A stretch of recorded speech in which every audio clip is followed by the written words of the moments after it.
सुंदर लिखा है वायव्य संहिता में।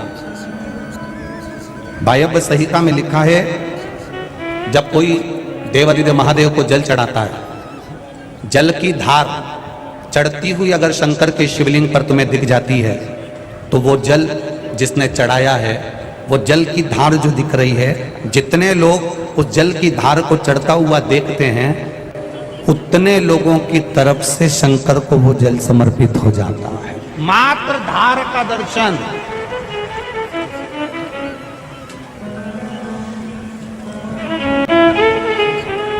मात्र धार का दर्शन।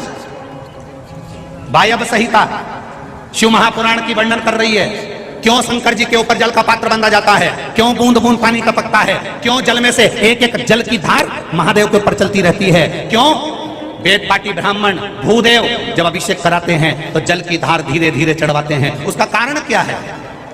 क्यों शिव जी के ऊपर जलाधारी लगी, उसमें से एक एक बूंद पानी गिर रहा है? वायव्य संहिता कहती है जितने भक्त दर्शन करने के लिए आते हैं, अगर एक बूंद टपकते हुए पानी की भी शिव जी पर मात्र दिख जाती है तो उसकी तरफ से शिव जी को पानी समर्पित हो जाता है, जल समर्पित हो जाता है। मात्र एक बूंद पानी टपकता हुआ भी दिखता है तो वो जल समर्पित हो जाता है। प्रेमवश की आनंद।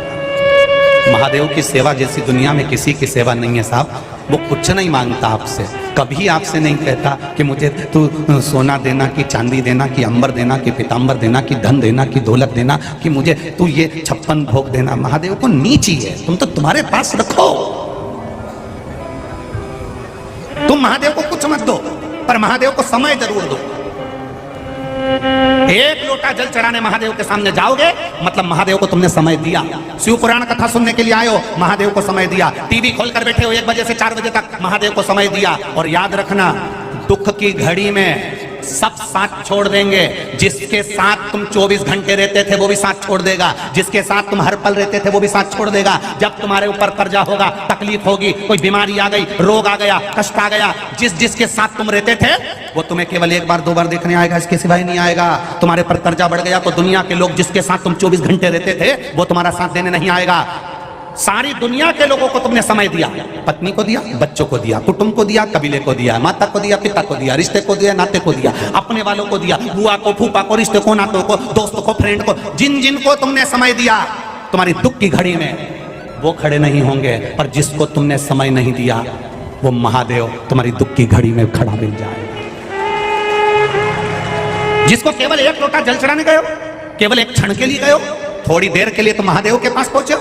कितना समय दिया तुमने महादेव को? सुबह नहाई, लोटा उठाई, जल भरा, पास में मंदिर था, चप्पल नहीं पहनी, दौड़ कर गई और महादेव को चढ़ा के प्रणाम करके और थोड़ा सा जल लेकर वापिस आ गई। जी कितना देर लगती है? ईमानदारी से बोलना रही जी। ज्यादा से ज्यादा 5 मिनट, 10 मिनट, मंदिर थोड़ा दूर होगा तो 15 मिनट। बोलो रही सही है कि गलत है?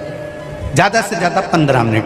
24 घंटे में से 15 मिनट तुमने महादेव को दिए हैं और पूरे 24 घंटे पूरे परिवार को दिए हैं। तुम्हारी दुख की घड़ी में इनको भी अजमा लेना और उस कालाधिपति को भी अजमा लेना।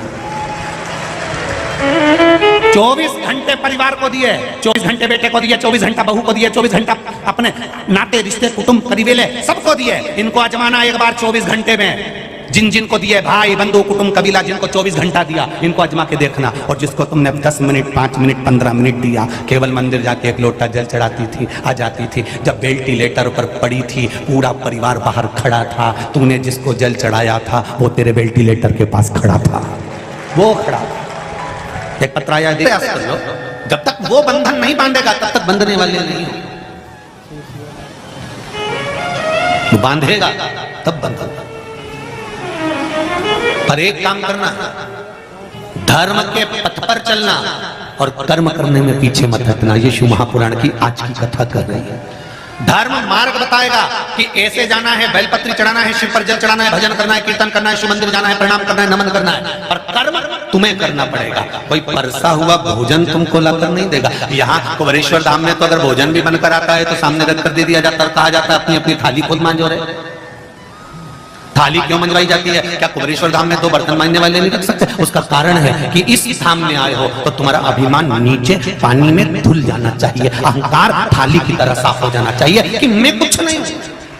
मेरी सांसदता होगी, मेरे घर में पत्नी थाली उठाकर ले जाएगी, पत्नी थाली धोगी, पत्नी लेकर जाएगी, गिलास पत्नी उठाकर ले जाएगी। ये तुम्हारा अहंकार, तुम्हारी अभिमतता तुम्हारे घर में चलती है, पर बाबा के दरबार में तो बाबा की सत्ता चलती है। यहाँ सब एक समान है, यहाँ पर कोई भेद नहीं। उसके लाखों दीवाने बड़े से बड़े उसके चरणों में कंकड़ माटी से पड़े।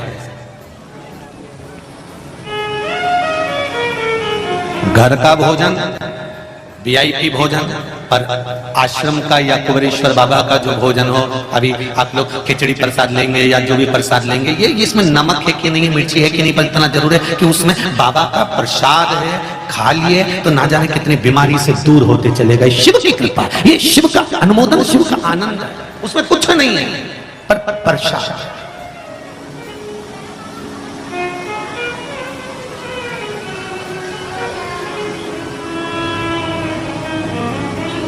महाराज राजा सगर ने कहा, मैंने इतना तप करा, मैंने इतनी साधना करी और मेरे परमात्मा इतना देर से आप तक। गुरु जी, मेरे विवाह को 6 साल हो गया था, मेरे यहाँ संतान नहीं थी।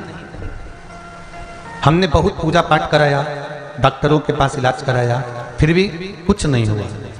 फिर एक दिन मैं और मेरे पति मोबाइल पर आपकी कथा सुन रहे थे।